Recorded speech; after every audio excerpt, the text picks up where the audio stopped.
मंगलवार की सुबह घड़ी में वक्त था 2:30 बजे। जब देश सो रहा था तब गुजरात के मुद्रा पोर्ट पर शिवालिक नाम का एक विशालकाय जहाज लंगर डाल रहा था। इस जहाज में 93,000 टन एलपीजी लदी थी, जो युद्ध के मुहाने पर खड़े पश्चिम एशिया से बचते बचाते भारत पहुंची है। लेकिन क्या ये एक जहाज भारत की करोड़ों रसोइयों की आग बुझने से बचा पाएगा? पेट्रोलियम मंत्रालय के गलियारों से जो खबर आ रही है वो डराने वाली है। मंत्रालय की संयुक्त सचिव सुजाता शर्मा ने आज 2 बार एक ही शब्द दोहराया, चिंताजनक। होर्मुज की लहरों पर भारत के 1 दर्जन जहाज फंसे हैं और उधर दिल्ली में युद्ध स्तर पर बैठकों का दौर जारी है। आज हम आपको बताएंगे कि ईरान से क्या बात हुई है और अमेरिका रूस से आई वो कौन सी गुड न्यूज है जो आपके घर के सिलेंडर की गारंटी बन सकती है। मुद्रा पोर्ट पर जहाज तो पहुंचा है, लेकिन इसे आप ऊंट के मुंह में जीरा समझ सकते हैं।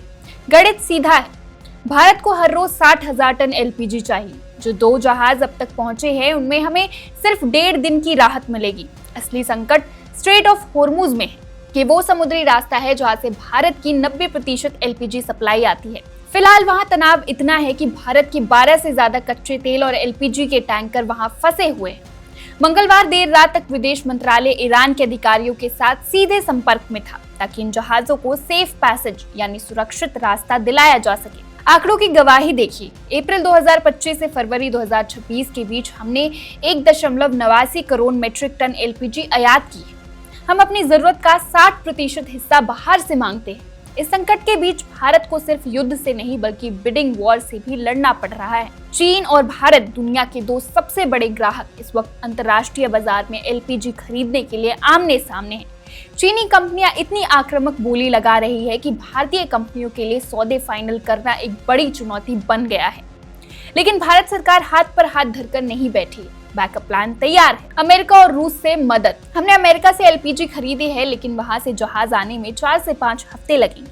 रूस से एलएनजी मंगवाई जा रही है, जिसे आपातकालीन स्थिति में प्रोसेस किया जाएगा।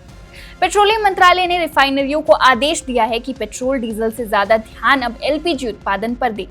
सोमवार तक देश के भीतर गैस उत्पादन 38% तक बढ़ा दिया गया है। सरकार अब सिलेंडर की निर्भरता ही खत्म करना चाहती है। सभी राज्यों को आदेश दिए गए हैं कि पीएनजी यानी पाइपलाइन गैस के पुराने प्रस्तावों को तुरंत मंजूरी दे और नए प्रस्तावों को महज 24 घंटों में क्लियर करें। पाइपलाइन बिछाने के नियमों को इतना उदार बना दिया गया है कि आने वाले दिनों में सिलेंडर की बजाय सीधे पाइप से गैस पहुंचाने का लक्ष्य है। फिलहाल देश में 33 करोड़ एलपीजी कनेक्शन है, जबकि पाइपलाइन सिर्फ 1.5 करोड़ घरों में ही है। सरकार इसी खाई को पाटना चाहती है ताकि भविष्य में होर्मुज जैसे किसी भी संकट से हमारी रसोई अप्रभावित रहे। लेकिन सवाल अभी भी बरकरार है, क्या अमेरिका से आने वाली गैस और रूस की मदद समय पर पहुंच पाएगी?